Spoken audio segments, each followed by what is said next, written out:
You're listening to The Future of Food Is You, a production of the Cherry Bomb Podcast Network.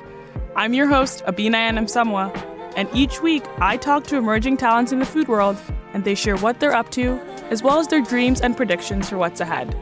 As for me, I'm the founder of The Eat-In Place, a community that's all about gathering people intentionally around food.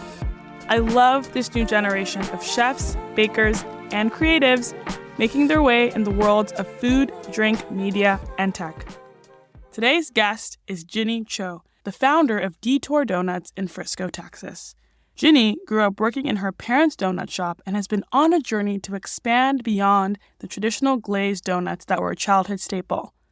At Detour, Jinny is reinventing what it means to be an American donut shop and offering creative and culturally relevant flavors for everyone who walks into her shop. We chat about her detour into the world of donuts from medicine, how her space serves the community, and her dreams now that she is a newly minted permanent resident.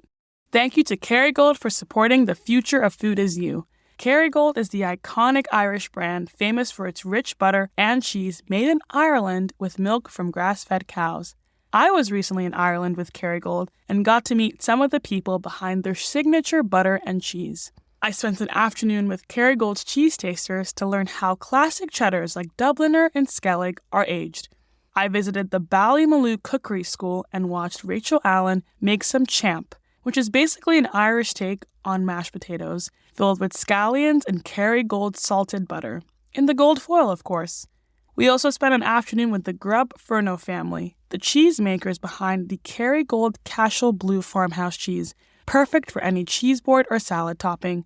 It was wonderful just to see how Kerrygold is such a big part of Irish culinary culture. We even got to meet the famous cows.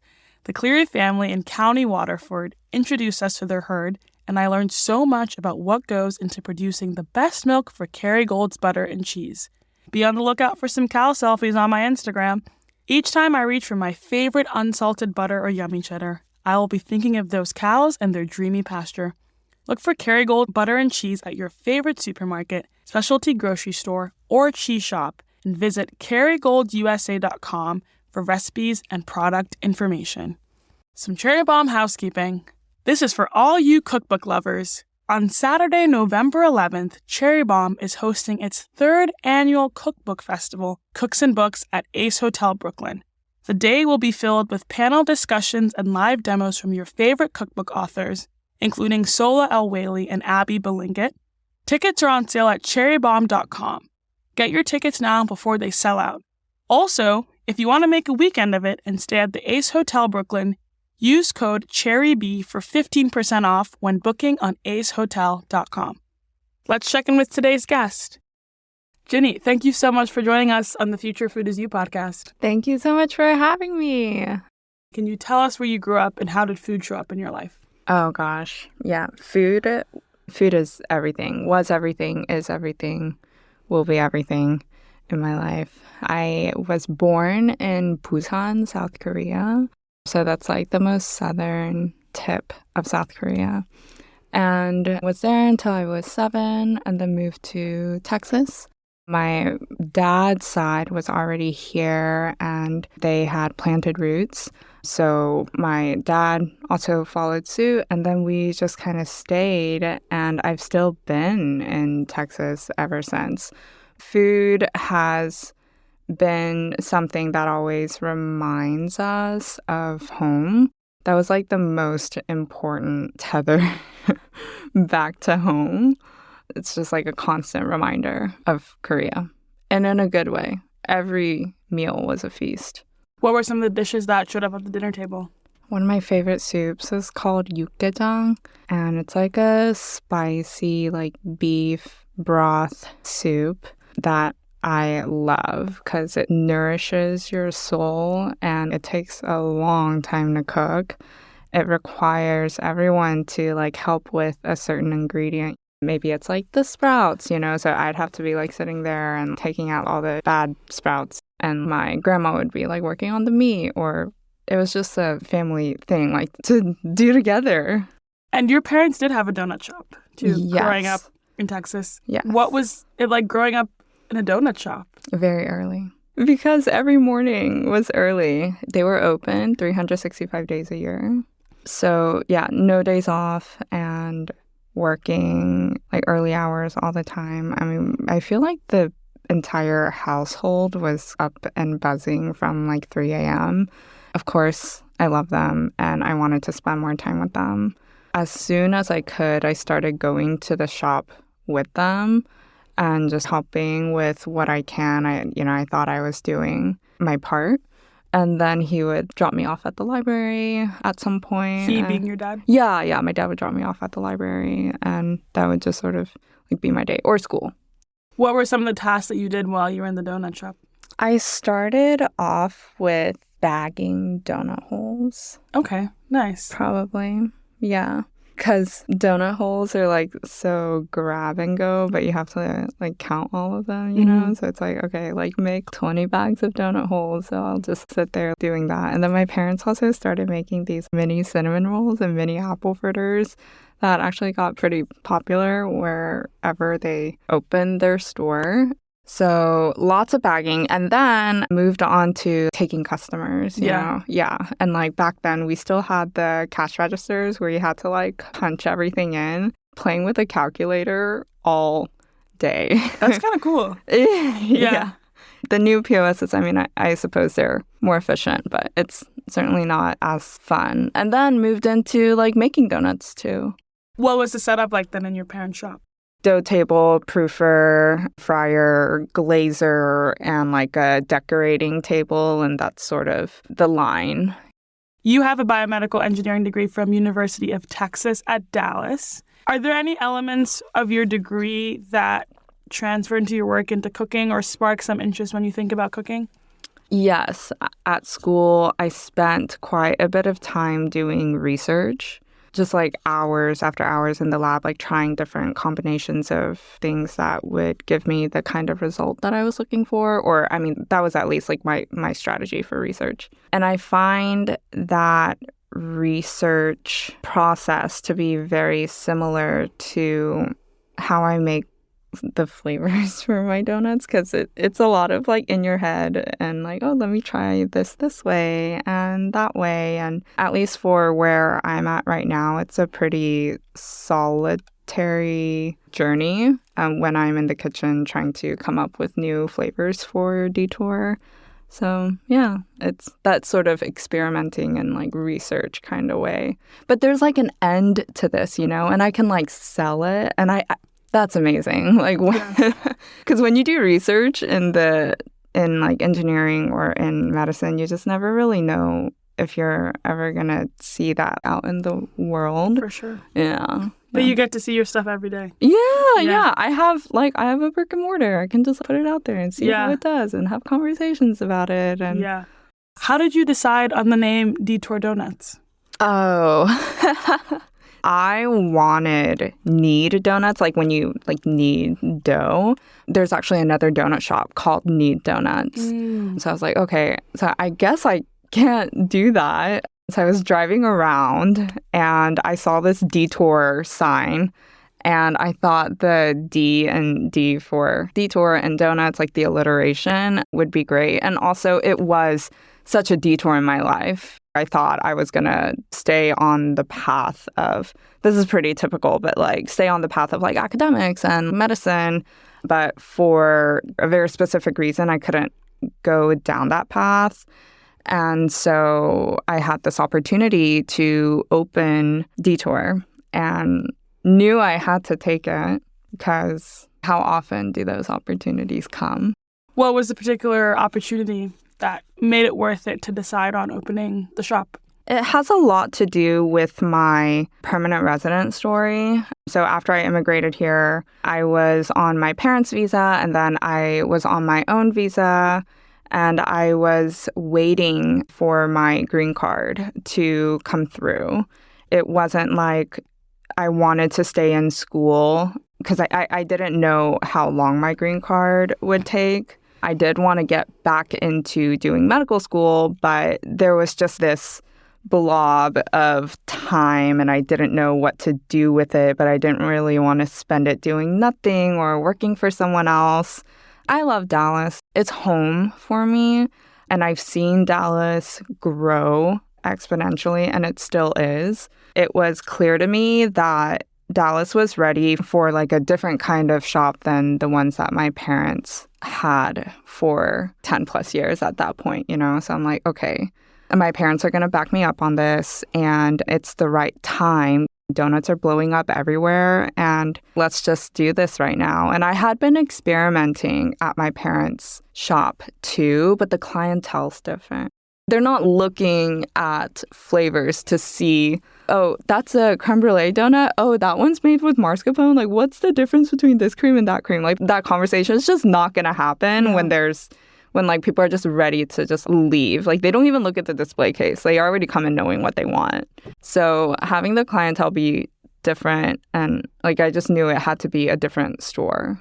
Something that I've loved about your work is just how creative you are. You are able to just mix flavors up in such beautiful ways. Like, you have a rotating menu of stuff in your bakery, from things like mango sticky rice flavors to pumpkin mascarpone and even orange cardamom hazelnut. Or on the slightly savory side, too, you have olive oil and fennel, blueberry goat cheese. When you think about the types of flavors you want in your donuts, what does the ideation process look like from, okay, this thing can exist in the world, to now we have a tangible creation that's in the store?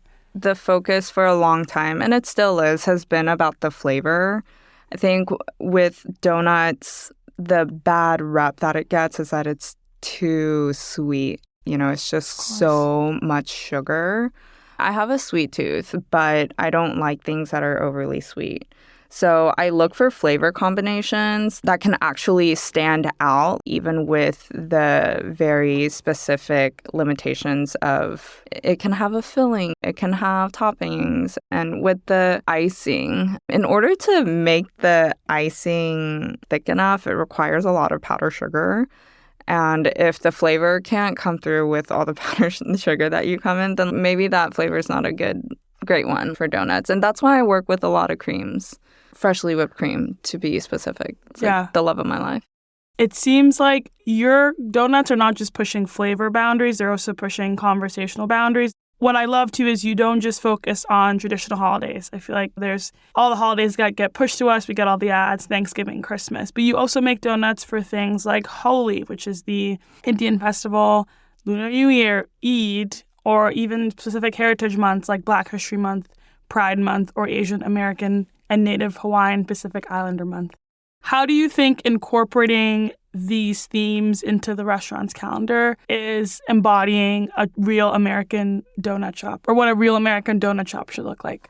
Growing up as an immigrant and as an Asian in America, you are taught to assimilate. I am trying to undo all that I've been taught through the work that I do at Detour. So giving the community more of an accurate representation of what America is really made of, what the people around us are really made of. Like, it's beyond Christmas, you know, it's beyond Easter. It's more than Valentine's, you know. Some of them they're not going to know, but to spark that sense of curiosity. I live in a state where I'm sure you've read a lot of news about. It is a very conservative state, but it's home. And I want to say that I hope that they will still be able to like open their hearts. And I think everyone seeing that this one donut shop can handle like all these conversations and all these different holidays coming in and out of the display case, you know, like it's all okay. Yeah. Yeah. And what better entry point to know about the world than through food? I think it's universal love language. And 100%. Donuts are so easy, you know, they're so accessible. And that's why I hope that one day that I can get into like other baked goods. And I don't think that's far from my future. But what I love about donuts is how approachable they are. Let's take a quick break and we'll be right back. Hi, everybody. I'm Kerry Diamond, the founder of Cherry Bomb and the editor-in-chief of Cherry Bomb magazine. Cherry Bomb's Cooks and Books Festival is taking place Saturday, November 11th at Ace Hotel Brooklyn. It's New York City's only cookbook festival. We have so many amazing authors joining us. I want to tell you about one panel in particular. At 3 p.m. on the 11th, we have a terrific panel called Mom's the Bomb, featuring Sola El Whaley, Fanny Gerson, Camille Becerra, and Samantha Seneviratna. Camilla Marcus of Westbourne will be moderating this lively conversation about motherhood, kids in the kitchen, family meal, and more. Head to cherrybomb.com to snag a ticket and check out the full lineup while you're there. All tickets are $20.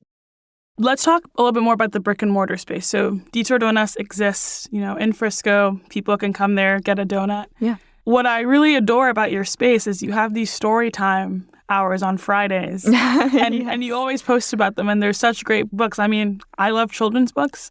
How do you think about the bakery serving as a community space based on the events that you're doing?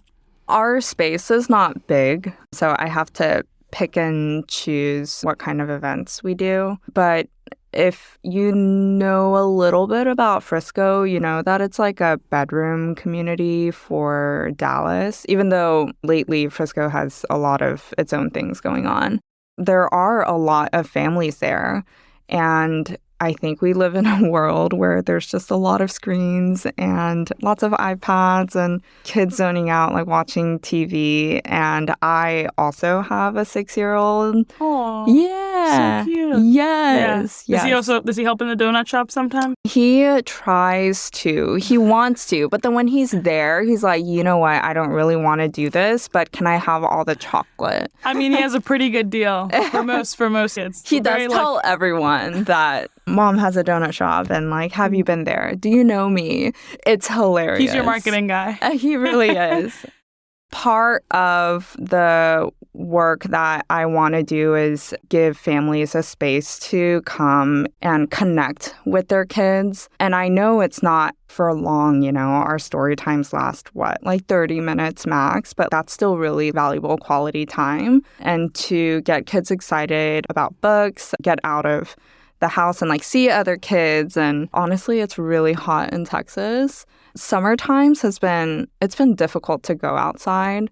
So just a space where the parents can have the kind of donut that they want and the kind of coffee that they want, and the kids can be exposed to more literature and each other. And Marcy, she is a retired librarian, and she has been putting a lot of energy into our story times and like picking out the books and like making the crafts for it and everything. And I'm so thankful for her. Are there any other events that you would hope to have to bring other demographics of the community into the fold at Detour? Yes, totally. There was a time where I was in denial about how small my space was. And then I had to bring some of the ingredients out from the back for them to be like in the front because we needed more space in the back. And that really helped me see like, okay, I need to use this space more wisely. So what we're actually planning on doing, hopefully soon, is doing like these donut omakases.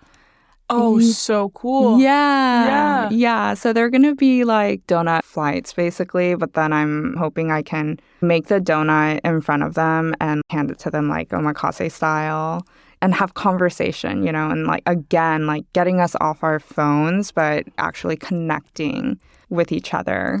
For those of you listening, omakase is the traditional Japanese style of ordering food where you leave every selection up to the chef. Yes. Yeah. So creating conversation, which just goes back to like why I make the kind of donuts that I make anyway, to create conversation. I know it's incredibly challenging to run a physical space, especially for food businesses, the profit margins, paying rent, lights, all these different things. What have been some challenges and learnings that you've had in the experience of having Detour in physical space? Oh, for me, and I think I'm just now getting out of this because donuts are so personal to me, it's largely been a family business. Running a family-style business and like an employee-run business are two very different schools of thought. Totally. And when I first started Detour, it was sort of like half family, half employee. But now like I've transitioned into all employees. Like, I don't work with any other family members. That switch has been very tough. Honestly, very toxic. I'm working with family members and I needed the dynamics to be different. But then even when I hired some, I would start recreating some of those dynamics, and I had to become very self-aware of who I am at the store to make sure everyone has a great workplace, including myself. Yeah, that was one of my biggest challenges. How do you find support within the Frisco and Dallas baking/food owner community? Do you feel like there's been a good support or people that you've been able to turn to as you've been figuring out if something breaks, if something doesn't work out, if you're going through a dynamic that you need to fix in order to keep the shop alive? Koreans in DFW have made their own economy around donuts. So there's like someone that fixes donut equipment, and we have vendors that speak only Korean for like the donut shops with owners that only speak Korean, and like milk vendors too. It's all very accessible in that way. So I tap into that support when I need it. And then when it comes to employees and such, I definitely have business owner mentors. I would say, Chef Ray from Sandwich Hag has been very helpful. And then my boyfriend, Sean, he's been incredible. It's all about the support, honestly. Yeah. I didn't realize how unsupported I was. Like, you have to work to change that, you know? Okay, like, let's bring, like, people into my life that's actually going to support my dream and be happy that I am carrying it forward. Yeah, so lately things have been amazing. I also think it's really admirable when bakers or store owners use their skills and their talents to speak up and serve as advocates for particular issues or causes.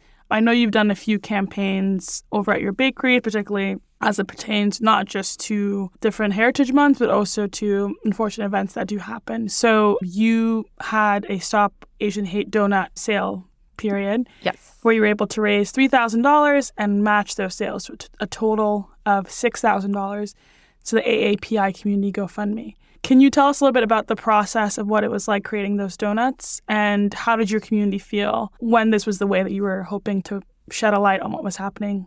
Yeah, I was in a lot of pain, for sure. Yeah, that event opened my eyes to what I already knew, but I realized that I was the one that had to speak up. I am a leader in the community, and I have the capacity right now. So let's go ahead and make this thing as loud as possible. Yeah, after the Atlanta shooting happened, I mean, these decisions are overnight because you got to act fast if you want to shed light on an event. So literally the next day, I was like, okay, we're going to make these donuts that say like hashtag Stop Asian Hate. When it comes to organizing, I guess we don't expect or want these things to happen. I was like, it's got to be super clear. So we have to like write the whole thing, hashtag Stop Asian Hate. And we posted it online. And what I told my community was, whatever you guys buy, I will match.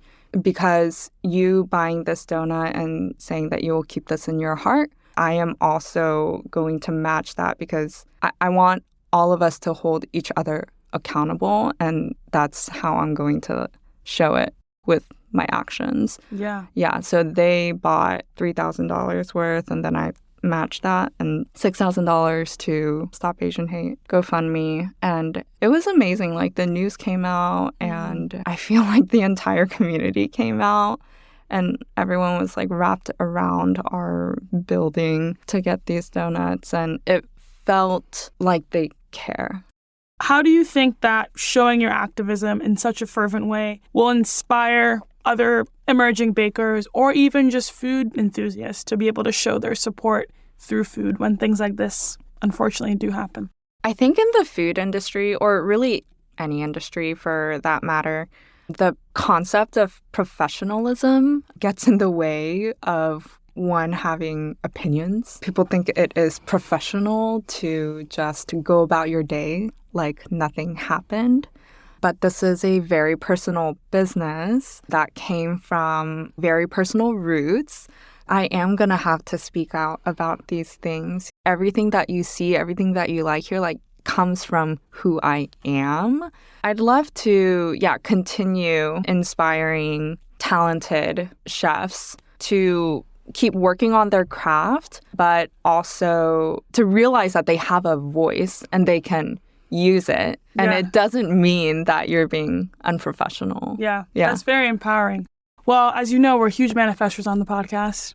Where do you hope to see Detour in the next 5 to 10 years? And where do you hope to see yourself in the picture as well? So I've spent the past 5 years testing out a lot of different things. And 5 years seems like a long time, but also it takes time to test out all of those things.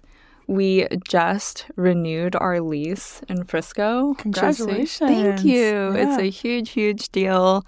I really did not know that I would be doing this for 10 years, even after. So let's see, in 2022, I did get my green card.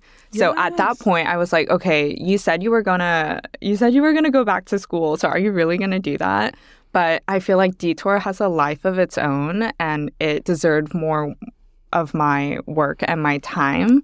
Hopefully in the next 5 to 10 years, I'm hoping that we can take our core message further and create more conversation with donuts and educate more people about where some of these desserts or flavors came from and just spread joy.